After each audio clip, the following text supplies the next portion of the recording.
பிறவி என்பதே துன்பத்துக்குரியதுதான். வேதநூல் திராயநூறு மனிஷதாம் புகுவரேலும் பாதியும் உறங்கி போகும் நின்றதில் 15 ஆண்டு பேதை பாலகனதாகும் பிணி பசி மூப்பு துன்பம் அவரால் பிறவி வேண்டேன் என்று சொல்றாரு ஒரு மகான். ஏன் பிறவி வேண்டாம்னா எப்பொழுதும் துன்பமா இந்த உடலுக்காக. இன்பம் என்பது ஒரு கற்பனையாக சிறிது நேரம் இருக்கக்கூடியது. அது போனா மொத்தத்தில் பிறவி என்பது துன்பத்துக்குரியது தான்.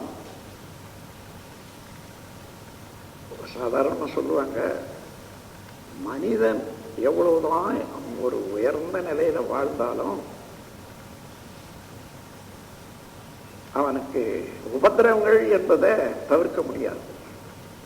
அந்த உபத்திரவங்கள்ல பகல் உபத்திரம், இரவு உபத்திரவம், இரவு பகல் உபத்திரவம், இந்த மாதிரி 3ஆ பிரிச்சிருக்காங்க.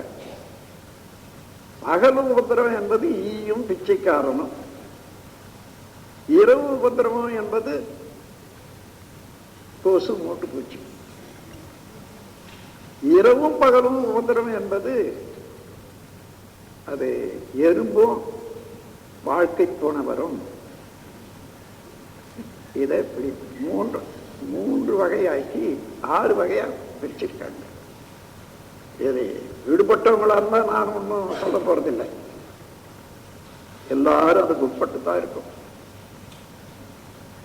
அப்போ பிறவி என்பது துன்பத்துக்குரியதுதான் இருக்கு. ஆகையினால பிறவிக்கடலை விட்டு நீங்க வேண்டும் என்ற ஒரு நோக்கமும் அந்த நோக்கத்தை ஈடேற்றிக் கொள்ளக்கூடிய கருவிகளும் அமைந்ததுதான் இந்த ஆர்கிடெக்சரல் பியூட்டி ஆஃப் ஆல்மைட்டி.